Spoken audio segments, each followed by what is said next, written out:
All rise.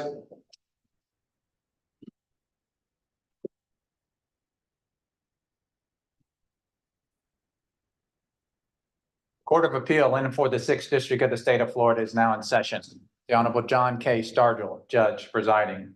All persons having business before the court draw near, give attention, and you will be heard. May God save the United States of America, the state of Florida, and this honorable court. Please be seated.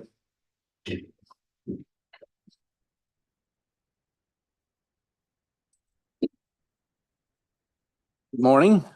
Welcome to our last oral argument day of the year. Happy holidays to everyone. And this is also our first oral argument experience here at the Lake Alfred Complex, and we're looking forward to doing it. Want to say thank you to the 10th Circuit for allowing us to use their facilities. And we have two cases this morning that we're going to be discussing. And the first one, let me just say, as far as electronic devices, anybody that has them, please turn them to stun or turn them off so that we don't have to hear what is going on. And we're going to start this morning with the Department of Agriculture and Consumer Services versus Gary Mahan. And each side will have 20 minutes. If you want to let me know how much you want to reserve when you come up, then we'll notify you as such. And so we have, is it Mr. Parsons? Thank you, Your Honor. And for Gary Mahan, DBA Pokies today? Yes, Your Honor. Ryan Reese. Ryan Reese, okay. All right, well, Mr. Parsons, no one has any questions, and you're recognized to begin.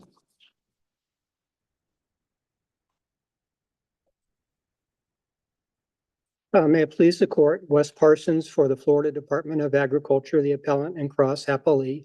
I'd like to reserve 5 minutes for rebuttal, if I may. This case is about a statute enacted by the Florida legislature in 2006 to save the Florida nursery citrus industry. The industry had been under attack by pests and diseases for many years. And there was a sense in the industry that something had to be done to be sure that citrus that came out of nurseries in Florida remained clean, that is healthy, so that a commercial grove owner or a dooryard, a residential owner could be sure of acquiring clean, healthy citrus before the inevitable assault by pests and diseases in Florida. And the legislature accomplished this by the enactment of Section 581.1843, which required the enclosure of citrus nurseries in Florida to prevent two specific diseases, the citrus canker and citrus greening. The enclosure statute had a phase-in period of 18 months. That is, it was not imposed immediately. All citrus nurseries had a period of 1.5 years to come into compliance with the statute by building enclosures, which were typically affairs of screening, wood beams with positive pressure doors to make sure that insects and to some extent rain could not get inside the nursery.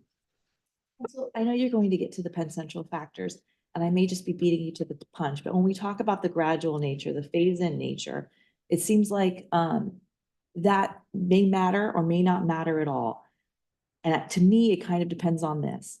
When do we measure the value of what was taken? We obviously have the value of the citrus prior to the regulation, and then we have the value of the citrus after the regulation.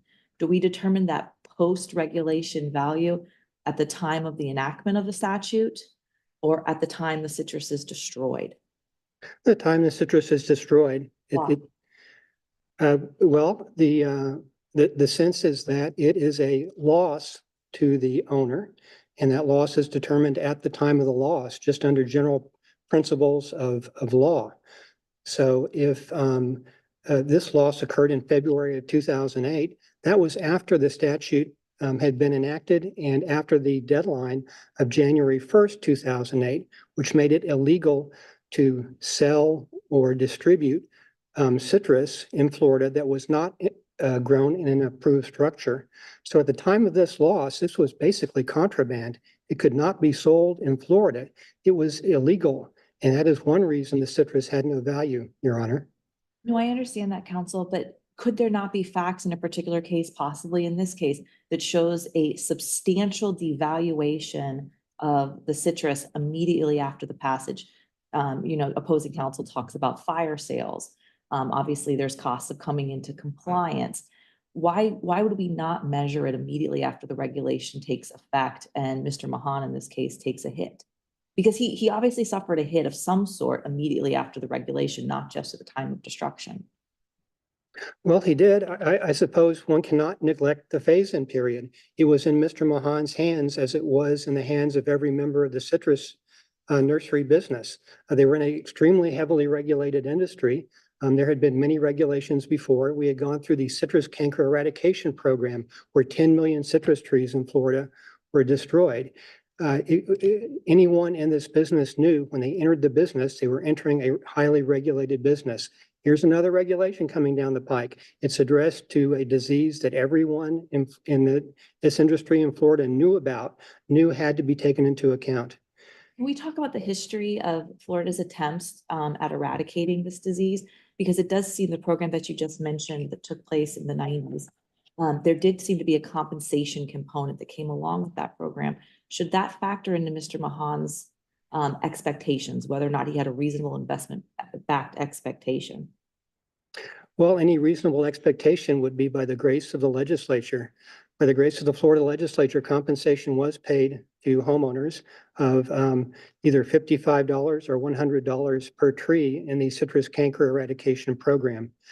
And the United States Department of Agriculture also paid compensation to some commercial growers, but not to nursery owners. So perhaps Mr. Mahan would have an expectation the legislature would act, but that is purely by the grace of the legislature. It's not a legal right that's cognizable in eminent domain law, Your Honor.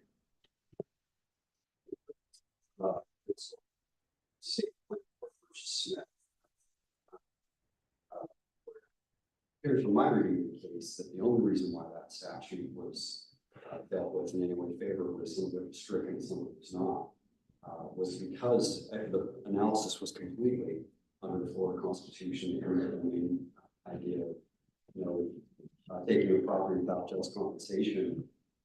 Because the legislature had put $1,000 per acre into the law, the court said essentially a good start, but that's not even enough. It still needs to go to a jury to find whether that is truly just compensation.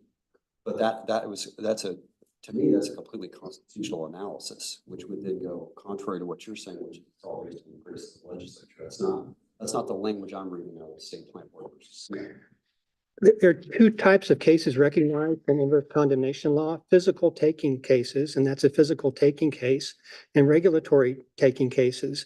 And Mr. Mahan chose to bring a regulatory taking case. He said the regulation had diminished the value of his citrus, in fact, eliminated it. And under a regulatory takings case, we don't do a Smith type of analysis, respectfully, Your Honor. You do a Penn Central analysis, as you've pointed out, Judge Nardella, and there's three factors: the factor of reasonable investment-backed expectations, the factor of economic impact upon the owner, and the factor of the character of the government action. Judge White analyzed each of those factors. We have no quarrel with any of Judge White's decision-making. It was impeccable. All of his facts should stand. We do disagree with the legal analysis of each of those three factors, because in each case, Judge White found the factor favored the owner and not the department, except to the separate issue of the 400,000 seedlings. And the law has evolved since then. It's evolved in a direction that more account is taken of the need for regulation in a heavily regulated industry, such as citrus agriculture. There was the Orlando Bar Group case, which regulated alcohol sales in restaurants. There was the Darcy case, which involved parimutuel gambling, a heavily regulated industry. There was the support working animals cases, also the same. And even going back even further, which in this case was before Judge White, There is the Galaxy Fireworks case, which involved the heavily regulated industry of fireworks. And what those cases say over and over again is the most important factor is this a heavily regulated industry? If it is, then the legislature is entitled to act without the imposition of liability to protect that industry. That is what the Florida legislature did in this case. It wasn't taking from the industry to benefit someone else. It was imposing a burden on the industry to benefit the industry. And that's sort of, it's very much like the Darcy case or the Orlando Bar Group case in that regard. Judge White did not see it that way. He did not have most of that case law before him. His view was simply, Mr. Mahan owned the citrus. He owned 176,000 trees. Therefore, he had a reasonable investment-backed expectation, period. He did not, quite explicitly, did not consider the heavy regulation of citrus agriculture in Florida. Isn't the difference between the Darcy case and they came down and said, you can still race dogs, you just can't bet on them. There's still a use there. Here, there's no use for these trees at all. They had to be destroyed. Well, that's the nature of a regulatory taking case. The regulation can be rather harsh, as it was here, or it can be rather mild. Darcy was somewhat in between. In this case, it was harsh in the sense that Mr. Mahan lost his trees, but it was very lenient in the sense that he could have prevented all of that damage simply by selling his inventory before the deadline or by complying with the statute, as almost every other citrus nursery owner in Florida did. So Judge White made some findings and you've acknowledged that. You agree with the facts, but should it be considered the fact, I mean, the legislature passed a statute and basically they had to get rid of all of their trees within a period of time. Basic supply and demand tells you there's going to be some loss and maybe the market can't absorb all of these trees being dumped at one time. Aren't these also factors that should go into takings analysis and why he has a I would loss? disagree about the dumping analysis. What most nursery owners did is enclose their citrus. That's what you did. Yes, there could be short selling. There probably was. I think the general sense was, and this may be in the record, that citrus prices rose after the enclosure requirement because there was a slight burden in terms of building the enclosures, and that increased the cost of production. So again, it was a trade-off. The industry decided that it needed to protect its stock, its inventory, its basis for its existence, and it did so by raising the price of citrus to include the enclosures. Counsel, the liability court found that Mr. Mahan could have complied but did not. That's an important finding for you. What is the competent substantial evidence to support that finding? Just one. Well, sure. Mr. Mahan took out $1 million loan to comply, and he built 2 structures. He didn't build as many as he needed. And when he was asked why, he said he thought the regulation was going to go away, and he ran out of time. So that was his explanation for it. Every other nursery owner, except for Mr. Mahan's brother, was able to comply. Right, and I recognize that, but are there any hard facts? Did he wait too long to go to the bank? Was he unable, could he have gotten a larger loan? Did he not hang on his general contractor enough? I mean, are there any hard facts that he actually could have complied timely? Well, for example, a supplier of Pearson Supply was called. They sold the screening. And at one point, Mr. Mahan said, I had trouble getting screening. But the representative at trial said, no, we had screening available throughout. It was, these structures are not complicated. He simply didn't do what he was supposed to do. And if he had, he would have suffered no loss at all. Going through the Penn Central factors, which the panel seems interested in. The last factor, and this is very important, is the character of the government action. That is this really important to the government that the regulation be imposed? The way Judge White saw it was citrus agriculture is not that important in Florida. He said that. He said that what is important is human life, protecting human life. And there are a few eminent domain cases out there where human life is at stake. No doubt that is a very important consideration in some cases. But again and again, the Florida Supreme Court and the district courts have said the Florida citrus agriculture is the signature industry of Florida. It was at one time, may still be our second largest industry. Thousands of people's jobs depend upon it. It contributes billions of dollars to the economy. It's really important. The legislature is entitled to use its police powers to protect agriculture. And for that reason, we respectfully submit Judge White got this point wrong by disregarding those authorities. This should have cut in our favor, not Mr. Mahan's favor. The other factor is the economic impact upon Mr. Mahan. We've discussed this somewhat before. Judge White said, I'm going to see what percentage of the citrus trees were destroyed. Well, it looks like 87% were destroyed. That's a significant impact. Well, that's fine as far as it goes, but of course there was a phase-in period again. There's case law and eminent domain law about phase-in periods. Legislatures can use those to prevent a harsh impact of a statute. There's a Meritrans case on the federal level where oil tankers had to be double holed, so there would be fewer oil spills. But there were a lot of single hold oil tankers around. And and of course there was a lawsuit because the owners didn't want to double hold the oil tankers, but there was also a phase-in period where the single hold oil tankers could be used for a while. That was enough to save that statute from imposing liability on the government in that case. That's on the federal level. On the state level, there's a case from South Carolina. There's a case from Maryland. One involved automobile emission devices. There was a phase-in period for enhancing their use on automobiles, and that saved it from liability. In the other case, which involved video poker machines, they were banned, but there was a phase-in period for that ban so that the owners, which were typically 7-Elevens and such, could phase out the use of those machineries. So this phase-in period wasn't something the Florida legislature just came up with willy-nilly. It's a part of takings law that's designed to immunize a government entity from having to be liable in these sorts of situations. You're at your 5 minutes. Thank you. Thank you very much, Your Honors.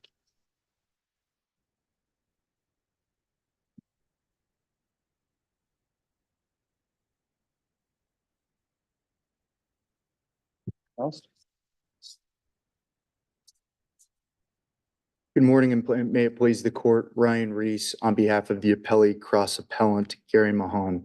I want to start by addressing issue 1, which is the trial court's liability analysis that Mr. Parsons just discussed.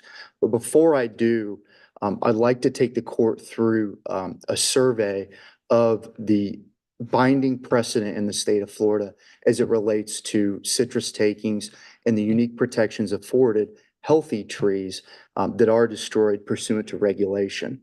And what I think that'll do is it'll inform the court that a lot of the arguments that you've heard from the department as it relates to the liability finding are really variations on a theme, variations on a defense that the department's been advocating for 70 years. Okay, and that is in essence that we're here from the government, we can destroy your healthy trees because we're protecting the industry. And that has been categorically rejected by the Supreme Court numerous times over the last 7 decades. It started with the pull and treat program that the department implemented in the 1950s, said that it was a required burning of all trees within a perimeter of an infected tree. The department said we don't have to pay for the healthy trees because it's the police power. We're regulating for the public welfare. And the Supreme Court said twice in 2 different decisions, yes, you do have to pay when healthy trees are impacted. That's the Corneal decision and the Smith decision in 1957 and 1959, respectively. And from those 2 cases came 2 important determinations. Number 1, the court said it is inescapable that the destruction of trees is an appropriation for public use.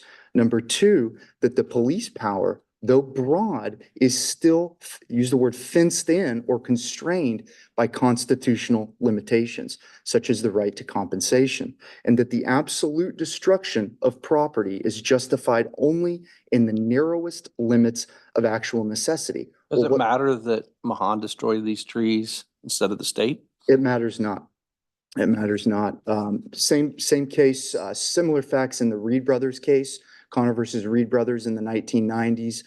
There, it was the property owner destroyed the trees because the trees were in essence quarantined as a result of the regulation in effect. What responsibilities do you see, Mr. Mahal, as far as mitigating? A big deal about mitigation, the time frame that you highlighted. Yeah, and this case is unique in that there was what the department calls a phase-in period. But ultimately, the mitigation of damages theory, whether you look at that through mitigation of the doctrine of avoidable consequences, that's a product of tort law. There's absolutely not one inverse condemnation case that says a property owner has an affirmative duty to mitigate their damages. The reality is, most property owners can't afford to get to the stage where they go into non-compliance, right? Either due to a fine or criminal penalties. So they comply and then they sue after the fact. This is unique in that Mr. Mahan waited until the deadline and was cited for a violation. And that triggered, his standing to present the case. Similar case directly on point from the United States Supreme Court was the Horn case, United States Department of Agriculture v. Horn. It was a requirement from the federal government that raisin growers had to set aside a percentage of their crop to give to the government for subsidy and other private uses.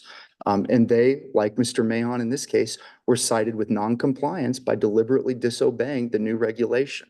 And so, there's not one citrus case that says in the state of Florida that looks to what the owner could have done or should have done with the property that's destroyed prior to enactment of the regulation. Counsel, I'm going to pose you the same question I posed to your colleague. At what point in time do you measure the economic impact? So I agree with counsel, and this is just fundamental law of eminent domain, that the damages for the taking occur or are paid at the time of the owner's loss.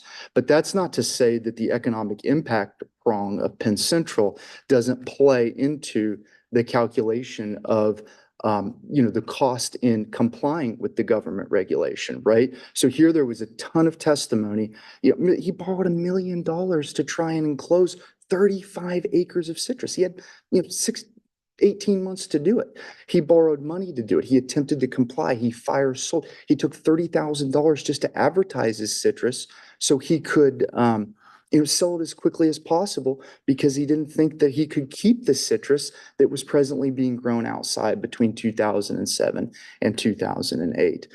So while the damages are paid at, based on the date of. But is that not a different question, what the damages ultimately are for compensation purposes versus the Penn Central factor of economic impact? Or are they tied? Not just tied, are they the same question?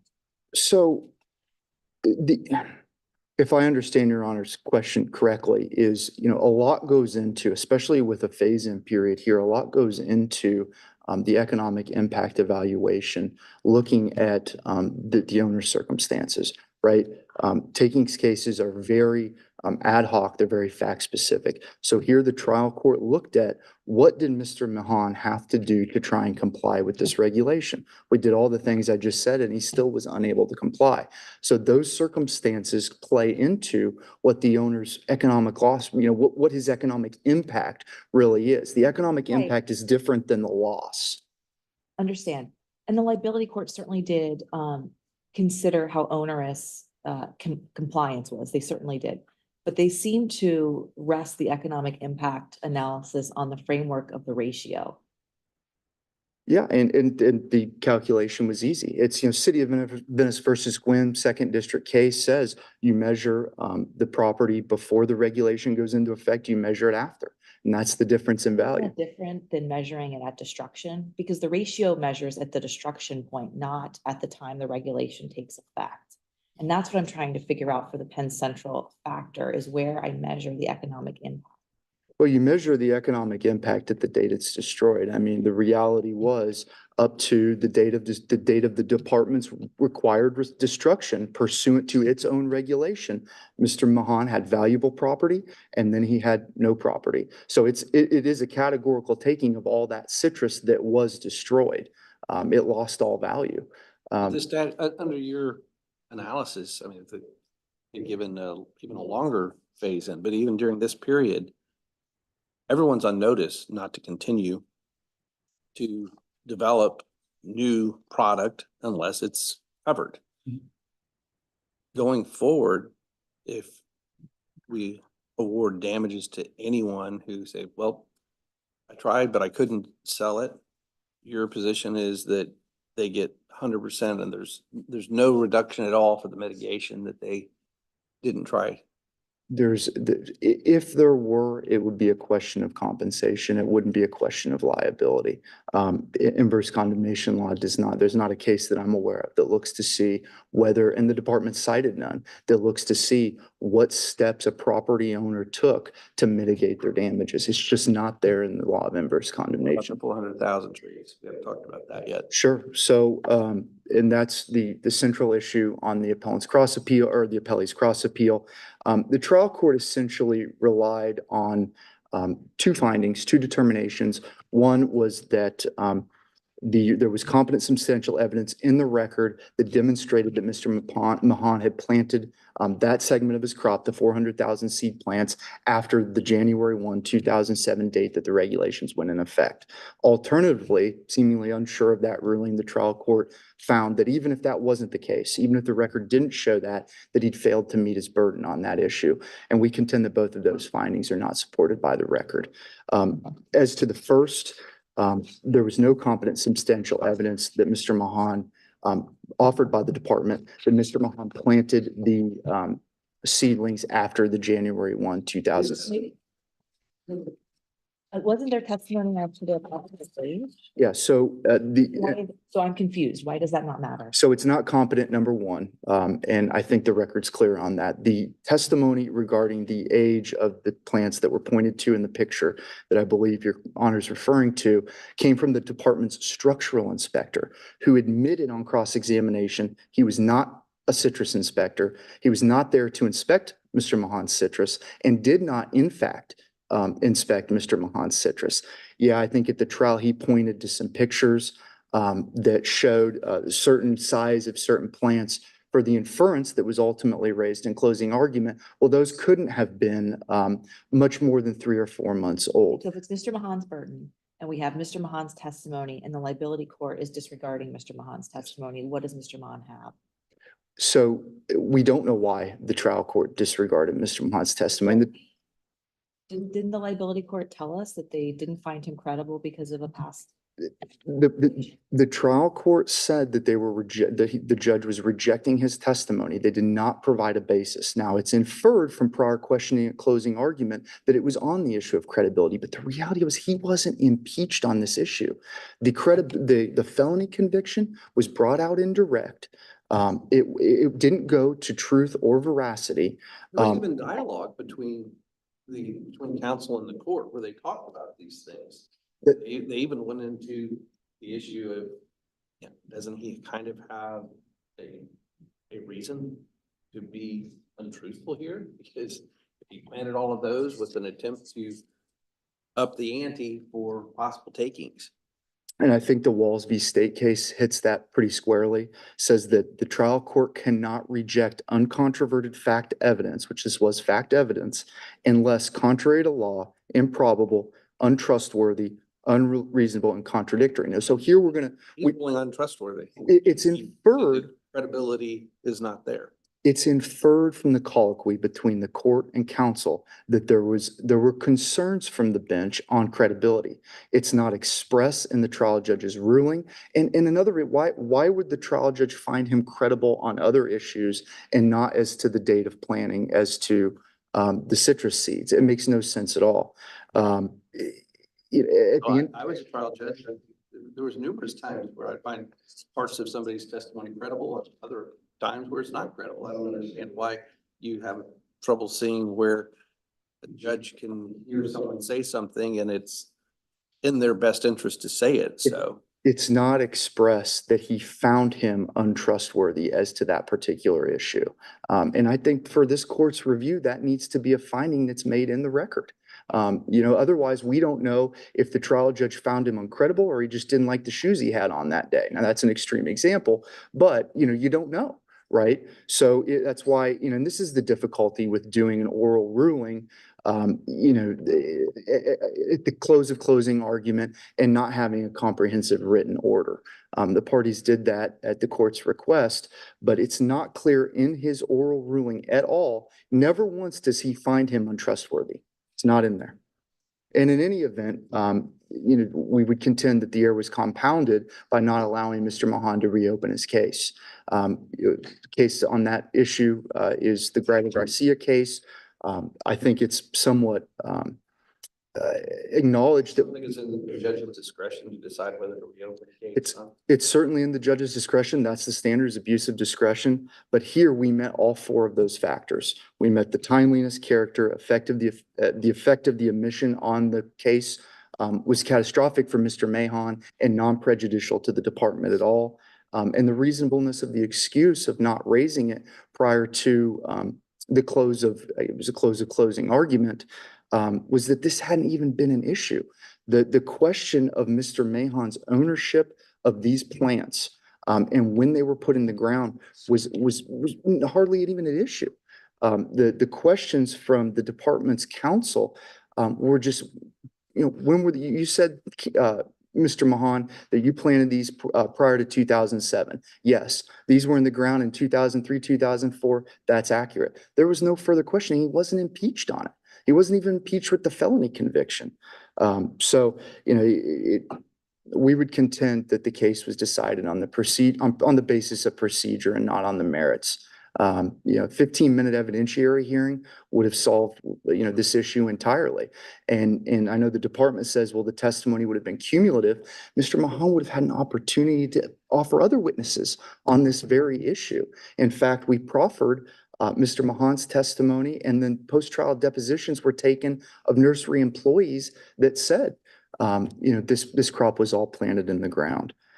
So we would contend that it was an abuse to not allow Mr. Mahan to reopen the case. With my remaining time, I'd like to circle back around to the liability issue and just stress that in Florida, citrus is treated with great constitutional protection. I mean, the law from the Supreme Court, from Cornell, Smith, Mid-Florida Growers in 1988, Polk 1990, Hare 2004, Patchen 2005. The state cannot destroy healthy citrus without compensation. Prior to the section 2006, that state Florida has never taken compensation. That's accurate. And I think that's evidenced by Your Honor's questioning earlier, was that the department recognized that they needed to pay compensation when they destroyed healthy trees and exposed but not expressly infected trees. And that's why they implemented a compensation mechanism in the statute. I mean, the department's been fighting this issue on the same grounds that, we have the ability to destroy healthy trees for the public good. That's been categorically rejected in nearly every case. The Bogorf case in 2010, the Mendez case in 2013, both by the 4th District. It's, I think, fairly cemented in the law, and it's binding law to this court that, when healthy trees are destroyed, compensation is required. Make sure I get your answer to this today. And I know we've touched on it a little bit, but when we talk about Mr. Mahan's diligence, opposing counsel cites Maritimes. He also cites the South Carolina case, Westside Quick Shop versus Stewart. What are your responses to those cases, which certainly do seem to analyze a lapse in time, a gradual phase in? Yeah, my answer is twofold, Your Honor. Number one, we don't need to go outside the state of Florida to look at cases on regulatory takings, because we have a significant body of law here in the state of Florida on citrus destruction for public use. To the first question, what impact, if any, does the lapse in time have? This is a unique case because there was a phase-in period. The only other case that either of counsel have cited is the Meritrans case. And in that case, the Federal Circuit didn't find, dispositive that there'd been a period of time that elapsed before the regulation was enacted and went into effect, and that, the owner just didn't comply. It looked at that solely on the economic impact factor. What could that ship owner have done? Not what could they have done, what did they do in terms of retrofitting their barges, selling their barges on the open market? It wasn't what could they have done, it was what did they do? So they looked at the actual Shouldn't it be circumstances. what could they do? The phase-in gives them an opportunity. And why should the law not look at what could be done with Well, that opportunity? The trial court here did look at what could be done, and there was conflicting evidence as to what Mr. Mahan could do at all. The department testified that it could be sold to Canada. The department testified that it could be sold to Canada. That was conflicting and rebuked, we believe, by the owner's witnesses and on cross-examination. At the end of the day, it all goes to the owner's economic impact. And here, that along with what that owner had to do to comply plays into the equation. That's why it's Penn Central, their ad hoc factual inquiries. You got to look at, what steps would this owner have had to have taken to comply? It would have spent millions and millions of dollars in closing 35 acres of citrus. And as it relates to the owner's investment-backed expectations, that was unprecedented in the state of Florida. I mean, I think that that's no more unique than the state of Florida passing a law saying that all homeowners with pools have to enclose their pool screens due to, the influx of mosquitoes in the state of Florida. I mean, this was just categorically unprecedented. No owners expected it. And at the end of the day, these two particular owners, Gary and John Mahan, didn't comply, and it isn't relevant to the Penn Central analysis. I see I'm short on my time here. We would ask that the trial court's liability determination with respect to the 160,284 trees be affirmed. We would ask the court reverse the trial court's liability determination, finding no taking as to the 400,000 seed plants. Thank you.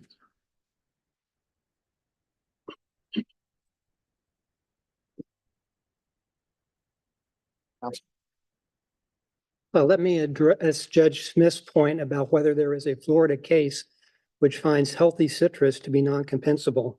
The case is Florida Department of Agriculture versus Polk from 1990, 568 Southern 2nd 35. This was, again, a commercial nursery case, and an earlier strain of citrus canker called nursery strain citrus canker had become present in Florida nurseries, and the department had embarked on an eradication program. And one of these cases, the Polk case, made its way up to the Florida Supreme Court, bypassing the district court. In this case, there was healthy citrus, that is, citrus that did not display visible signs of infection, but was within the exposure zone, that is, nearby actual infected citrus. And the Florida Supreme Court, on page 40, note 4, held that this exposed citrus was simply not compensable because it was too near the infected citrus. That, I will look that case up after that. I'm not familiar with that case. In that case, did the trial court make a finding that no compensation for the trees? I believe it was the opposite. They did find compensation. It was reversed. I want to retract that statement. I'm simply not sure, Your Honor. To me, that tends to be a line that I see in a lot of these cases is the judicial discretion appears to often be upheld in situations like these. And I'm not saying that, I mean, the whole point of appellate review is to look at whether the judge has somehow gotten it wrong, so to speak. But I do find that the cases, especially the Florida cases, tend to uphold the trial courts. And there's one particular case that I did want to zero in on. It's a couple, but the first one would be the Galaxy Fireworks case. And my question to you, counsel, on Galaxy Fireworks, that was an interesting circumstance in the state of Florida where it was very dry for a certain period of time, and for a period of approximately, I'll just roughly estimate 14 days, fireworks were not allowed to be sold for the safety of the state. Would the outcome of Galaxy Fireworks have been different? And oh, by the way, the the court said fireworks, as we all kind of know, heavily regulated. Of course they are. They should be. There's a lot of safety issues with fireworks. But if the law would have said the state of Florida now finds fireworks are not allowed.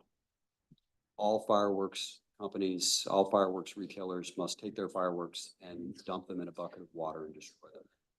Would the outcome of that case been different? Only if it were supported by the science. If in fact, Florida had permanently entered into a dry season where wildfires were expected, to be ubiquitous, then I think the Florida legislature could do so without compensation. What science could possibly support a ruling? And the reason why I say this, counsel, is when I read a case like Galaxy Fireworks, I look at the second to last paragraph, which says the temporary limitation on the sale of fireworks under these facts does not rise to such an interference with investment-backed expectations as constitute principal taking. So because we're only talking about 14 days that you can't sell fireworks, they say that's not enough.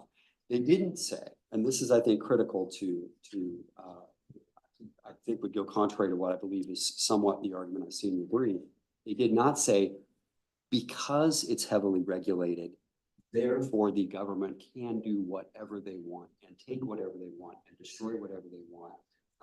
They didn't say that. They actually said that even within the construct of heavily regulated industry, there still was a potential of an investment-backed expectation, which then takes me to my next question, which relates to another case that you relied upon, which is the support working animals case, the Greyhound case as well.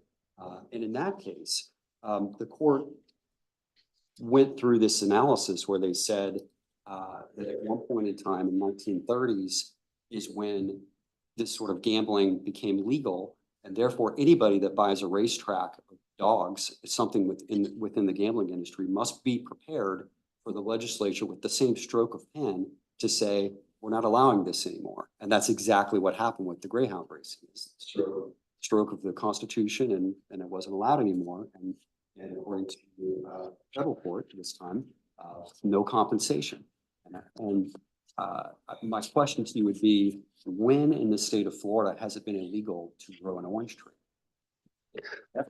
Let me go back to the beginning, Your Honor. I think I agree with you in that simply because an industry is heavily regulated doesn't mean any regulation for any reason can be forever imposed. There has to be a rational basis for the exercise of the police power by the legislature. Going to Galaxy Fireworks, the length of the ban was simply functional. It lasted as long as it needed to deal with the dry season in Florida. If there had been a longer dry season, there could have been a longer ban. If somehow, as Your Honor's somewhat extreme hypothetical entertains, if there had been a permanent dry season, perhaps there could have been a permanent ban.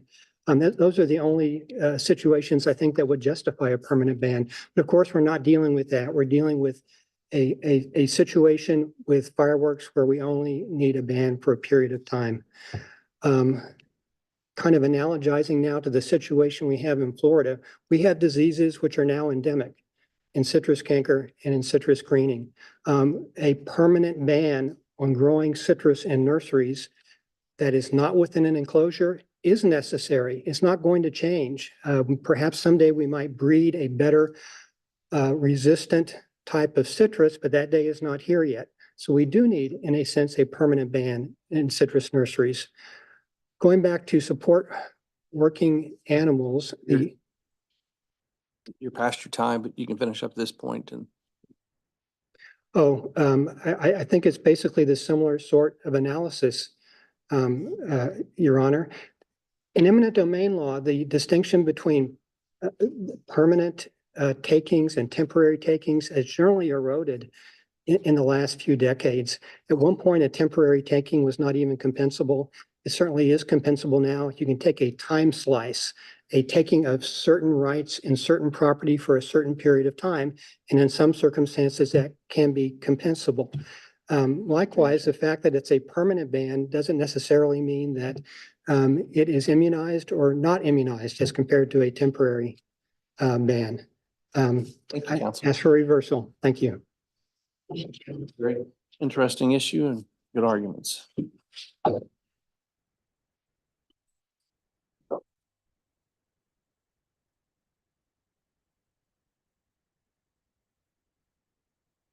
Next on the docket, we have O'Hare versus O'Hare. Give you a couple minutes to switch places in.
Mr. Jeffrey Murray, on behalf of Fulbright.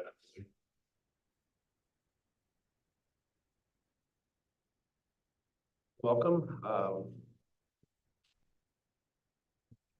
Earlier, whenever we announced this is our holidays, it's our last oral argument session of the year, and thank you all for being part of the first day that we've had arguments here at the County Government Center here in East Polk County. So, if you have any feedback afterwards, things that we can do different, then please get it to our mouth.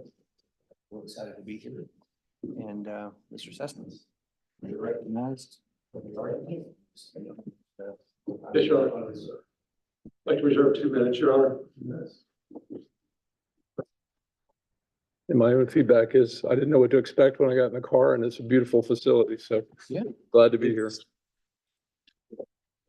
And it's not part of it. For facilities. Absolutely. As I said, may it please the court, I have the privilege of representing Mr. Mark O'Hare. And this is a very dramatic set of facts when you look at the record, but the facts, because of the timeline, which I'll allude to shortly, really have no legal relevance in terms of what the finding was. The finding really turned on Judge Boer's finding that this agreement was void at the time, pen touch paper, I think, to use her verbiage from her transcript, which is very short, and we'll talk about that. However, the case law and the rule is clear. At most, this judgment would have been voidable. So we would ask for de novo review. We believe that the court misapplied the one case that it cited to, Castro versus Castro. But in terms of background, these parties were married in 1981. They had a long-term marriage that produced 2 children. One son was a pro golfer who, if you're a golf fan, you know who he is. And a little more than 28 years later, the parties divorced. At the time of the dispute, at the time of the final hearing, it's not in question that my client had a pending Social Security disability claim. He was ultimately determined to be 100% psychiatrically disabled. He has chronic depression, he has anxiety, he's bipolar, and he suffers from something called explosive disorder, which we'll see in full effect in terms of the record. This was very much known to the former wife. There's not any fraud, despite the argument by opposing counsel. The judge made no finding of fraud, even though that was pled by the former wife. So it appears to me that your main argument is that the trial court misunderstood that it's the rules of civil procedure which govern the former wife's motion for relief as opposed to the case law that she cited. The family law rules of procedure, yes. Correct, which is also 1.540 plays a large part into that, but yes, 12.540, you're correct. If we were to accept that as true, would we remand for the court to then analyze the claim under 12.540? You would reverse because the record's clear. It's not in dispute. Yes, counsel, if we accept your argument, then we reverse. The question is, does the I'm trial? sorry, reverse and remand for a ruling that events that happened 8 years prior to the supplemental petition that was filed in this case, or the motion that was filed later amended, has no legal effect in terms of it's not a voidable judgment in any way, shape, or form. The former wife's motion did cite the rule. She did cite 12.540. So what I'm asking is, does the trial court now go back and accept their premise? They did not originally consider the wife's motion for relief under the rule for those reasons. And just not why not? My position would be that there's no basis based on the record for any sort of additional factual review. The facts have been fully litigated. The three provisions in 12.540B that might apply were: one, fraud was specifically pled. However, fraud has to be brought within a year. That didn't occur here. It has no basis for having been pled at I'll come all. back to that in a minute, but I want to hear your other. The other one? You wanted to list three things, but I want to come back to that point in a second. So. Okay. The other one was that the judgment is void. We know that the judgment is at most voidable. There's a Florida Supreme Court case that's directly on point that is precedent for that position, and we'll talk about that. And then the last one that was asked for was 12.540B5. The motion, five, that it is no longer equitable that the judgment should have prospective application. However, the case law is clear that has to be on events later, not events back in time to. Couldn't the Bug events yourself. there be the knowledge that came out later about all of the things that were going on at the time? It didn't come out later. The former wife knew of it. It was litigated later. It was litigated far later. The last Well, action. Right, and I understand your argument that 8 years is too long. You can't go back and have this removed, but this is talking about perspective. If, assuming, as Judge Nardella has said, we do reverse and send this back, you're saying it has no effect whatsoever, the fact that the extreme facts that you're talking about, I mean, threatening to stick a new Mossberg 12 gauge up someone's butt, and all of the things that just kept, I mean, as I'm Horrific. reading this, I'm like, it's horrific. Yeah, no And question. your argument seems to be, it's all horrible, but once the judgment's entered and 12 months pass, you're done. You can't ever go back and revisit that. And then further, it appears your argument is, this is an alimony, it's a permanent alimony, so then there's gonna be a change of circumstances, and you can't even consider all of those things that happen.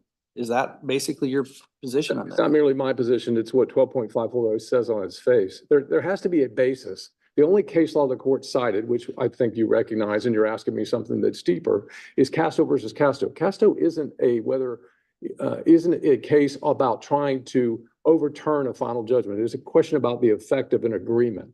But so you're stuck with 12.540 in their position. She not only knew of these facts, she experienced them. However, recognize she went to the Social Security disability hearing with him.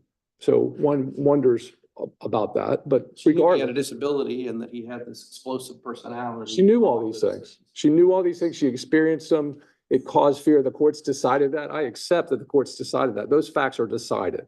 But they have no legal effect because the last time it happened, according to the former wife's own statement, was 8 years before she stopped paying. And this rule says that you can only set aside a final judgment which has res judicata effect, as we all recognize, unless some provision is applicable. None of those provisions, none of the three possibilities are applicable in this instance, clearly, according to the record. So opposing counsel danced around this in the brief that was written, but they don't even address the Supreme Court case that says it's not a void judgment. That's clearly wrong. And I recognize that Judge Spohr was reacting to, as you said, horrific text, and judges want to do equity. This is not an equitable circumstances. We don't weigh the equities in this case once we have a final judgment. Going back to your point, the 1 year, you said that was it. There's a year. Under your view. Unless of there's this another case- provision. Sorry. It's a year. There are other provisions that allow for longer time. Okay, but basically, if someone is being harassed and harangued, and then it continues, so they agreed to the judgment, and then behind the scenes, as we saw here, it continued for several years, where like almost immediately after it's entered, I see what you've done, we gotta change this, you're gonna screw me down the road, don't forget, I'm gonna come for you, all the things that you don't have to play back through them. But if it's presented later that the only reason they finally were beat into submission was from their fear, you're saying that even 12.5405 it's no longer equitable, that judgment should have prospective application that I'm saying, apply? I'm saying the only cases that deal with that say it has to be an event since the final judgment. That's not what we're dealing with. We're dealing with events that were 8 years prior to the last bad act. She had remedies to her. She had law enforcement would be one remedy. She had the remedy of sitting in front of the judge and telling that judge at the final hearing, I think it was Judge Durance, if I can read the scribble correctly, that it was not voluntarily executed, recognize that that final judgment says it was. I don't have a transcript of that particular hearing, but that final judgment for in terms of orderly justice has to have effect. And that's why we have 12.540, which has clear provisions of when that may have effect. So you would be creating new law contradictory to other DCA opinions. I think in part, the second DCA, which used to control this geographic area, I recognize it doesn't have precedential effect, but it has important effect. That's what this law says in terms of it is no longer, which by its own express provision seems to imply something that's subsequent to the final judgment that we're dealing with. And what she's talking about are events that happened before she put pen to paper. So I would submit there's no law that supports the result of this judge. It's understandable given the equities, but we're not back in time. We'd have to go in a spaceship back in time. And if we went back in time and we were at a final hearing and she made I this. get that, and I get your argument. Well, I'm asking, you seem to be arguing that under five, that second part at the end, consider all of the things that happened up to the final judgment and for several years after the final judgment, and looking at the equities of whether this was voluntarily entered and whether payment should continue. I would submit that the events that happened after the final judgment have no effect at all on whether she voluntarily signed the agreement before, because the events, so it would have to be back when this final judgment was signed in 2009. So if somebody coming and making all these twice monthly payments for 8 years after the last act, so you're talking about 96 payments that she made, 96 times 2, 192 payments that she made every month thinking about this, doing nothing. So I'm saying that this has already been decided in terms of these rules, and it's not available to her. So it's not merely my argument, it's the force of law and the force. Why wouldn't at least anything that happened in the first year or so matter? That's the period where under fraud, she could have made an argument that it was fraudulent. Hadn't really thought about that because it doesn't really change it's a distinction without a difference, I think. Or You said nothing after the final judgment, and I'm Well- asking, why wouldn't it matter for the first, at least a little bit? it would matter for your issue, but in terms of whether she voluntarily signed this, it wouldn't matter at all. But in terms of whether those provisions might have effect, yes, I think you have a point, but it doesn't matter for our situation because these events allegedly happened for several years after the final hearing. But all the case law that I find supports the proposition that I'm stating. So I recognize you're thinking like the trial judge that you used to be and wanting to do equity. This is not an equitable I'm trying circumstance. to understand your argument and apply it to how the ruling fit into the resident feature. Mr. Chesums, I'm curious, you said all the case law applying 12.540B5. You're talking about, which is no application. I didn't find a lot of case law on that particular section. I did find Schmidt versus Nipper, the first DCA 2020. And in that case, the court actually said an appellant must show that there are new circumstances at the trial court. Right. Which would kind of affirm what you're trying to say before the court today, which is there's got to be something new and different. We can't look back in the rearview mirror. But in that particular case, from a factual standpoint, there was nothing that happened post judgment. What concerns me and what I believe distinguishes our facts here is we do have something post judgment. And so, I have to put myself in the in the bigger grand picture here of, okay, so somebody gets a judge, somebody does exactly what happens, what appears to happen on paper here, which is threatens a person into signing off on an agreement, or I'm going to kill you and the kids. Okay, I'm going to sign it. That gets entered by the court without any litigation, without any discovery, which I think does distinguish it from the Makar case, at least, because in Makar, there was a lot of discovery and therefore they said Casto doesn't apply, but I don't think we have that here. So I have a hard time applying Makar, but I don't have a hard time applying 12.540. So I'm still with you on 12.540. But my challenge is that I don't see a Schmidt versus Nipper, the one is to look at. In Schmidt versus Nipper, the facts were done.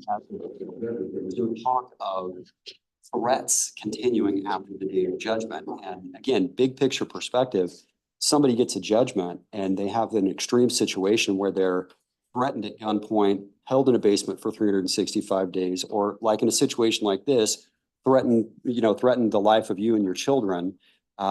Is that enough for us to say, no more prospective application of this judgment? This is a situation where there were things that arose after the judgment, which were threats by one party against another that prevented that party from going to court, prevented that party from doing what we would expect them to do, exactly what you're saying, finality of a judgment and all that. Is this one of those situations where we could say under these facts, no, there are some facts that arose after it, and they're called the threats of one of the parties, and therefore it is no longer equitable that the judgment have prospective application. Okay, so then I would think, under your construction, struggling to find an objective answer, 12.540B3 says not just fraud, it says misrepresentation or other misconduct of an adverse party. And then you go down to the paragraph after 5, which defines this, and it says the motion must be filed within a reasonable time and for reasons 1, 2, and 3, not more than 1 year. So using your query, I would think that the time frame after the last act would start over for a year, essentially it would toll, like a statute of limitations. This is 8 years. And each month to me, I would feel more like I was legislating from the bench if I took what you're saying. How are you coming up with that construction that with each act we get an extra year? I'm struggling to find. I don't see that. I mean, to me, I've thought that argument through, but I don't see any support for that in the text. That we somehow you're stuck with the year. I'm stuck with the year. Well, let's talk about that though, Mr. Sessoms, with the top 3. Okay, so at least the top 2, 1 and 3, the ones that are most relevant here: mistake, inadvertent, surprise, excusable neglect, fraud, misrepresentation, or other misconduct. Aren't all those actions that would have resulted in the judgment, not actions that took place after the judgment? Are there any cases that talk about fraud after the judgment?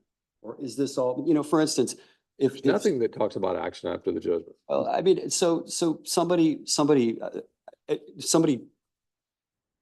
agrees to some sort of consent judgment, and then 2 years later, I tell you I'm going to sell you a candy bar, and the wrapper's empty, and you say, oh, you just committed fraud against me. I'm going to go back on that judgment, that consent judgment from 2 years ago. All I needed was fraud, Judge. He committed fraud. He sold me an empty candy wrapper. That house sale that we agreed to is now off because of fraud. Judge, you can't make that argument, right? I mean, it's got to be fraud related to the judgment. Correct. The judgment is the critical issue. You have a year under 1, 2, and 3 to take some action as it relates to the judgment, not as it relates to conduct after that.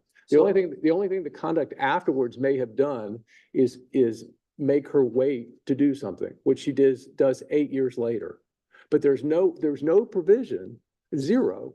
So unless you're legislating from the bench, with all due respect, there's no basis to do what you were suggesting because of the language of the only thing that says that there's no time limit for motions based on financial affidavits. That's it. Mr. Sessoms when they say something like, when I stop getting paid, I will have nothing to lose. I'll have no reason, and it goes on to threaten death. Isn't that an issue for the trial court to decide at what point she may have continued to be in fear? You're saying there's like a 1 year time frame. That's it, cut it off. I think that's an issue for a trial judge to look at and decide under the second part of sub 5, It is no longer equitable for the judgment to have prospective application. But why is there a 1 year timeframe? I didn't say that it was a 1 year. I said that for You said it the did. issue of 5, it has to be done based on future events, not, because we're talking about the Yeah, judgment. you said if there's nothing else that can be considered, then you're stuck with the 1 year on that. And if I misunderstood. I'm you. saying that what 12.540 is dealing with by its very nature is whether you can set aside a final judgment, not conduct after the final judgment. So you're dealing with the issue of the agreement, which is what the former wife does in her brief. She totally ignores the fact that we're really dealing with a limited set of circumstances that a court can change a final judgment. So events that happen after the final judgment may be reprehensible, they may be criminal, but they don't allow one to set aside a final judgment that they sat on their hands for, apparently because of a reason. You have a remedy. Does not know that's the question. I'm sorry. Well, I think it may have been answered, but it just goes back to subsection 5, which we've been dealing with, and the fact that there is case law. Judge Smith talked about it. I know Pure H2O is there, and I believe there's one other case. They all seem to be DCA cases and finding precedent. And I think you may have answered it, but if you can hit it again, why are those cases correctly decided? That when we look at those cases, we should hold that the no longer equitable subsection of 5 is for matters arising after the judgment, not circumstances present during the judgment. Because the language in and of itself, when it says no longer, relates to events that have happened since entry of the final judgment. These events, what we're talking about, were 8 years before the former wife took action. There's no basis for doing that because it has to have been done, quote unquote, within a reasonable time. 8 years is not reasonable under the case law that we cite in our brief. So we would suggest to you that not just the Napper case, but the other case law would suggest that if you sleep on your rights, 8 years later, you file it. Why couldn't you have done that earlier? There's no basis for overturning it under this limited rule. Real quickly, I have a question. Your position is that even though in the agreement it said there'll be no alimony, that this is alimony, discuss that.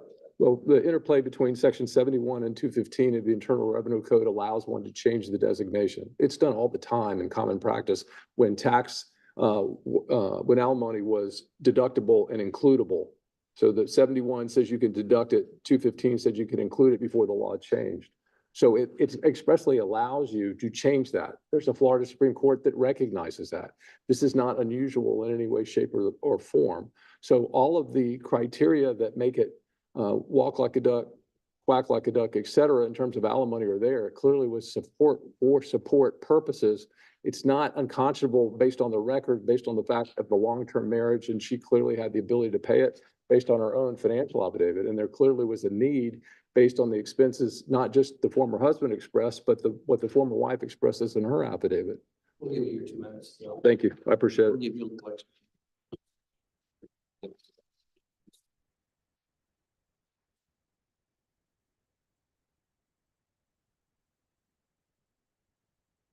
May it please the court, again, Jeffrey Burry on behalf of former wife. Yeah, in this case, we have a unique set of facts and a very specific set of facts. The majority of those facts were undisputed and unrefuted at the trial court level. We believe that we moved to set it aside under Casto, which has 2 prongs, the duress prong and also the unconscionable prong going on discovery, and we'll go into that. We also moved to set it aside on a fraudulent financial affidavit, which has no time frame under 12.540. Do you stand here today and move to set it aside under Casto? Is Casto applicable to this case? Yes, and so we need to look at McCarr, and I understand that McCarr deals with a different factual scenario, but you have to look at what the ruling of McCarr is. So this is the certified question to McCarr. Whether a final judgment which incorporates a marital settlement agreement achieved after commencement of litigation and marriage dissolution actions should be subject to challenges based on Casto or should be solely predicated on Rule 12.540.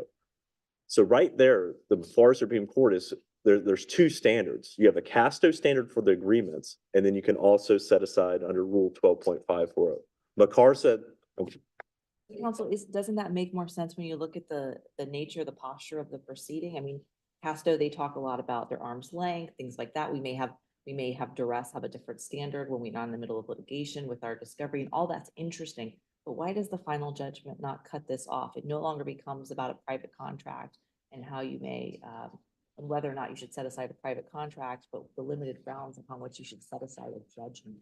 Well, I think that the Florida Supreme Court could have answered that. They could, with that certified question, they could have said every marital settlement agreement that is incorporated in a final judgment, you're limited to 12.540. And the Florida Supreme Court did not say that. And instead, it carved out and said that if you have proceeded the procedural posture of the McCarr case, if you are at arm's length, if you have counsel, if you had a year of discovery, then you cannot seek under Casto, you are limited to 12.540. So the Supreme Court has given you that there's two standards. Otherwise stated, the case here that we have before us doesn't reach the procedural posture of McCarr. So you would be able to go under Casto. The Florida Supreme Court could have just said that. It could have said every MSA in a final judgment, you're done.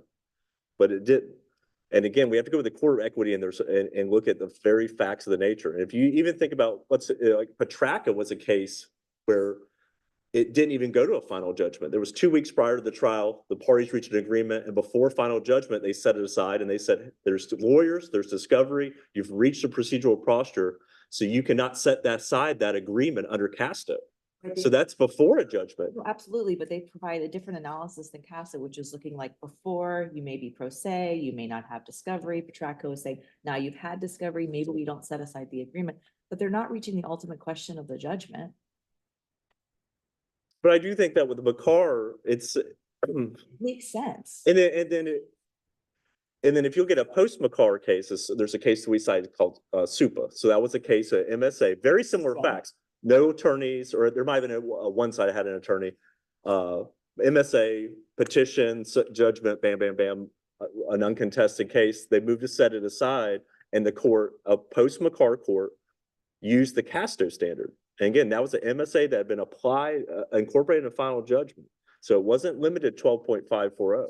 SUPA is not binding on us, and there's multiple ways to read it, correct? I agree it's not binding. We are citing it from the standpoint that it's not just a Blanche MSA final judgment, you're done. You have to go under 12.540, which I do. And I think that the way we present the case is that you have Casto, you have 12.540. I think that we aren't against the language of 12.540. Section 4 and 5 don't have a strict 1 year time limit. It's reasonableness. It's fact and sense. And again, the trial court, when you look at the order in this case, there's significant findings. The court took thought and deliberation. The trial court has the vantage point to the demeanor of the witnesses. There was findings of duress up through the time of non-payment. Well, counsel, let's travel through 12.540 and see where these findings. Let's start with the subsection 4, that the final, that the judgment is void. Here, you argue that the marital settlement agreement is void, but does that mean that the final judgment is void? And what case can you cite for that support, that just because the marital settlement agreement may be void, the final judgment is void? Well, Your Honor, if the marital settlement agreement is void and it's then a void contract's non-enforceable, I think under 4 or section 5, it would have no prospective effect. You have no underlying MSA. It's shelter judgment. Well, again, going back to McCarr, there's two standards. The Florida Supreme Court has answered and said that if you do not meet the procedural posture, it even says, and there's a footnote 7 in that case that talks about this ruling to limit a party to 12.540 on a marital settlement agreement, a court of equity, is limited to the procedural posture of this McCarr case. This opinion limits to that. The concurring opinion of McCarr even says that. We're only limiting to these facts. So again, the Florida Supreme Court is not denying a party from setting aside a marital settlement agreement under Casto. They could have answered and said, no one gets to set aside a marital settlement agreement incorporating a final judgment because the rest judicata effective final judgment. The Florida Supreme Court did not say that. They had that opportunity, and they clearly recognize there's these two standards. It is very fact-based. So if we reject your argument that Casto applies and we find instead that relief from judgment should have been governed by the rules of procedure, can the trial court's order stand? And how? Yes, I think it can stand again under, if it is a void agreement, which again is factually based on the duress and the terms, the one-sided nature of that agreement. If it's void, I think that under 12.5 for the section B4 or B5, it can be affirmed. Those do have a reasonableness. There is it does say reasonableness in the rule, which that would be for the trial court, and based on the facts of the duress before and afterwards, the trial court could find that that was reasonable, that this 8-9 year delay was reasonable. We don't think it's a delay. But doesn't 5 have prospective application? And the trial judge here went back to before then that paper. So would it be a different analysis for us if the trial judge had said, what's happened here? Well, I think that ruling, I mean, if you, the way the order is now, there's still reservations. So the, question of where are the parties? Are they back at the original divorce? I think that would be a question for further argument in trial court. Is this going forward from that date of that order that she's relieved from that obligation? Or does it go back and is there an argument that she can disgorge that money? Or if there's alimony that's reset or some sort of money reset, would it be offset against that? So I think it could be, it's not quite litigated there yet from that standpoint.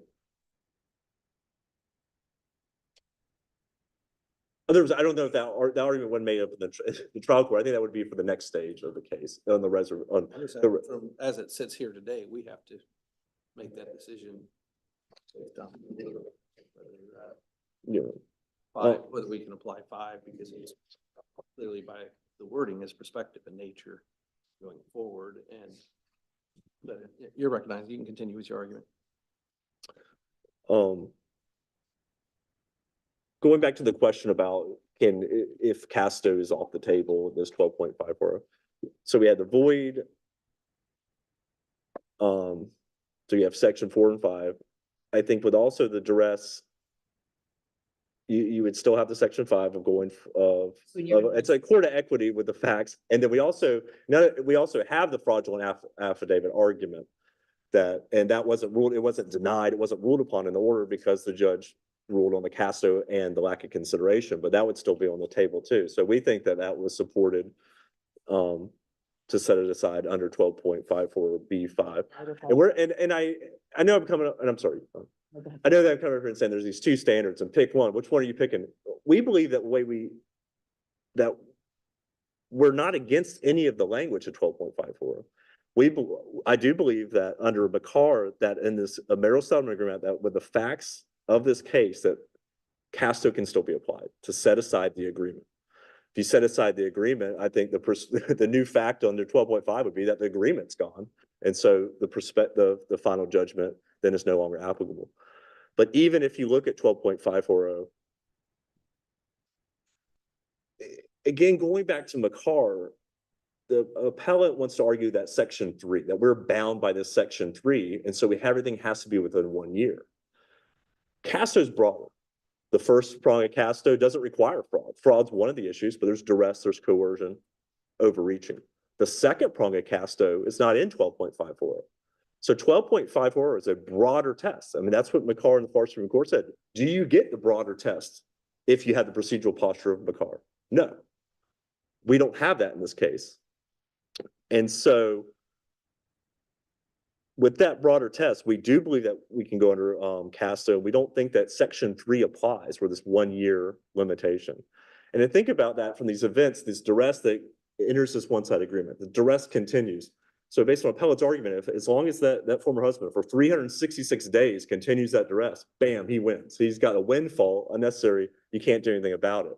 No, again, that's a court of equity, and that's why Casto applies. And there's not case law that wouldn't say that Casto applies. You can read McCarr and it shows that it does apply. McCarr says you're bound by 12.54 under these circumstances.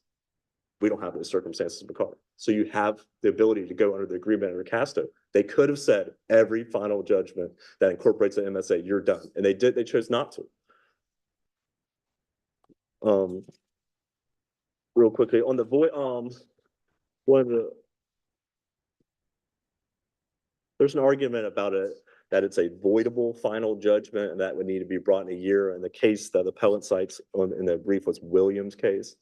I just wanted to point out the Williams case involved where a parenting plan didn't match the terms of the final judgment. So there's an inconsistency. The party waited 4 years. They argue that made the final judgment void. And then on the appeal, they said, no, that only made it a voidable judgment, needed to be brought in 1 year. That really is 12.54B1. It would be a mistake. And so that Williams case, we don't think is applicable. That What about Tannenbaum versus Shea? Out of the fourth BCA. They say similarly in this case, even if the agreed order's divestiture of jurisdiction over the money judgment was void as against public policy, the order itself was merely voidable since the trial court had personal and subject matter jurisdiction over the parties and there was no due process violation. They seem to be analyzing the judgment being void, right? Under yes, sir. personal jurisdiction, is there subject matter jurisdiction? If we have a due process violation. They seem to analyze that different than whether or not. And that would be a case law if you under just a void agreement. If you think about setting aside a default judgment when 20 years down the road, if there was no service of process, no due process. We have a situation where, again, also, as you'll see in the brief, we don't think the void or voidable makes a difference from the ruling the court made. But if you have it where the agreement is void, we get interchanged with the agreement and the judgment. If the agreement is void, then the final judgment would be void and it could be set aside under 4 or 5. Why? Well, under 5, it'd be no prospective. You shouldn't have a final judgment with prospective application on an agreement that is unenforceable. If it has lack of consideration, it's unenforceable. So 5 would do it. And then the void would be a void agreement would then make the judgment void. You're saying you can go into 5 and use the words prospective application, go back to the time and go forward. No longer equitable, the judgment should have prospective application. That would be from today forward, not going back to the time of the judgment and looking forward. And again, not to stress McCarr, again, if we do believe that you can set aside the agreement under Casto. So if you do set it aside under Casto based on the duress, Section 5, the agreement is set aside so that the final judgment would have no prospective application for that agreement. What about the argument that what do you have to say about the time frame and the ratification argument? So the ratification, and we've cited the case law, if a contract under duress gets entered and the duress is continuing, then you cannot ratify the contract during the time that the duress is continuing. In this case, it didn't continue past a couple of years, arguably. Oh, we assert that if the final, at the hearing, the wife testified that her fear was up to the date of non-payment, as she had fear that day. The trial court, again, was in the position to evaluate those witnesses. And in the findings, it found that the fear was there. So we think the duress continued up to that point. I do question, the ratification in family law. So if you have a prenuptial agreement that was duress or could be subject to a Casto attack, and then 10 years later, they entered a postnuptial that ratified that, I think then maybe you could have ratification. I just don't see even a ratification of a former wife, paying pursuant to an order in a family law case. They haven't cited where in that situation that would be ratification. The family law cases really are prenup with a postnup ratifying that original prenup. I don't think that her action to pay pursuant to a court order under that duress would amount to a ratification.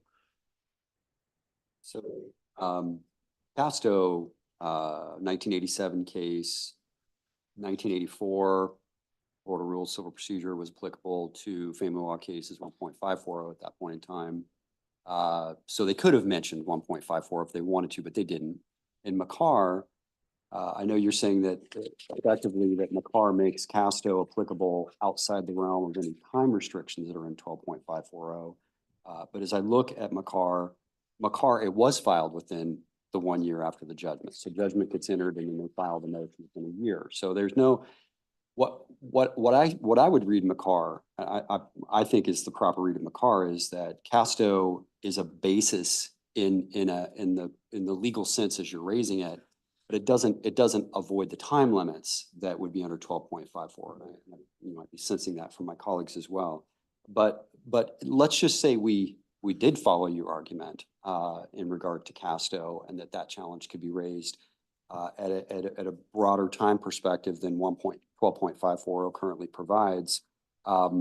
What is the time limit? If we accept your argument, and now that's the law of the state of Florida, and we write an opinion, And we said the trial judge got it right. Casto applies, over 10 years after a final judgment's entered on an agreed marital settlement agreement. How do we read a time limit? How do we write a time limit into And- that? What would be the time limit? And I think it's going to be a case by case basis. If you think about McCarr, it avoided a bright line rule. It said you have to look at the case at procedural posture. Petracca looks at that, no bright line rule.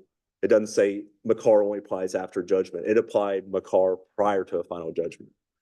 SUPA, no bright line rule. You have a final judgment, you can set aside Casto afterwards. We cited an Arkansas case, Grover, that does apply Florida law. And in that case, they said the argument was that McCarr, you can't use Casto when litigation's going on. McCarr says so. And they evaluated and said, no, the posture of the litigation that reached the McCarr. And in that Grover case, the litigation won there. So I really want to point out is that there is no bright line rule, a 10-year, 8-year. You have to look at the facts. The trial court has to look at those facts. And these are unique facts. This isn't a case you get, it's not going to be a million of them. I It has a understand. very specific fact. And so the trial court needs to look at it. And I'm going to give you a chance to respond to this. I understand the whole case by case basis, but if we write this and it becomes the law in the 6th DCA, other trial judges are going to have to be able to look at our opinion and say, this is the standard.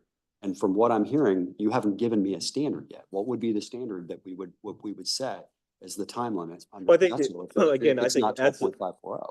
and we're not trying to argue that Casto is exclusive to 12.54. This whole case, we believe that we've combined with both of them. There is a reasonableness time frame in 12.540. And again, just a case by case was, is it reasonable? Is there a situation where someone could enter an agreement during duress and wait 10 years and it wasn't reasonable? So No, the standard would just be reasonableness. We just say, trial court, all the litigants in the 6th DCA, as long as it's reasonable, no more guidelines than that as to whether you have a final judgment. It would have to be a case by case basis. Right now, so there is, since entry of McCarr, there's not a case that says Casto has to be presented in a blank year. And we're asking that the court affirm it affirm, and we believe that the judge, that the ruling was based on competent substantial evidence, and that we think that under all the arguments, whether it's Casto, the lack of consideration, the fraudulent affidavit, which has no time bar, the 12.54 section 4 or 5, even without a Casto. But we do think that Casto goes together with it, that you set it aside under Casto. If you look at the order, the court heard the Couple minutes to finish up.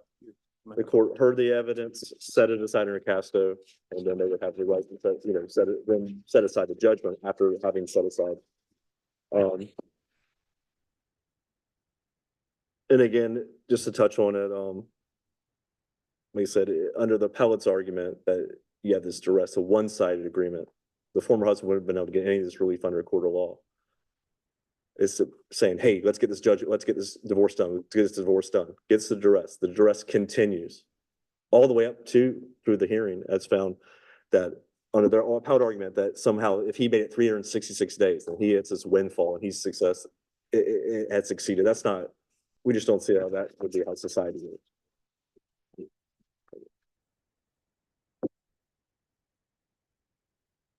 Somehow you're told that it's a windfall that my client was to receive essentially permanent alimony in a 26-year marriage where he makes 1/10 of what she ultimately made by taking his non-marital assets and getting a bachelor's degree and 2 master's degrees. When you read it on the face, it's essentially what you would expect in a long-term marriage, that he gets support of 40% of her net income. She gets the balance. She gets 60% of her net income. It's not an unusual result. I don't know how that would determined by the court to be unconscionable, but there's no grounds for that. So you're told a very vague standard of there's no law on this. There is law on it. Harvard Financial Services from the 3rd DCA from a 2019 case said a motion to vacate a void judgment. That's a void judgment, not what we're dealing with. Nearly 8 years after the issuance of a dismissal for lack of prosecution was not filed within a reasonable time. So reasonable, you have to take a step back and say, how could, as Judge Smith indicated, how could you construe that this somehow is reasonable? Why did her fear suddenly dissipate sufficiently 8 years later that she was able to file this action? But so would it if she showed up 15 years later, would that make sense? So given the fact that you can't even wrap your minds around a standard that makes sense, it shows how nonsensical this argument is. I would submit to you. There's- May I hop in with a quick question? I know I had asked you this originally, and I think I've sidetracked you with too many sidetracks on the question itself, but let's take this hypothetical, which unfortunately is not too far off the facts of what we have here. So final judgment gets issued, and you know, a bad actor party holds the other person captive in their basement for 366 days and then releases them. Is there any basis under what under your reading of the law, is there any basis for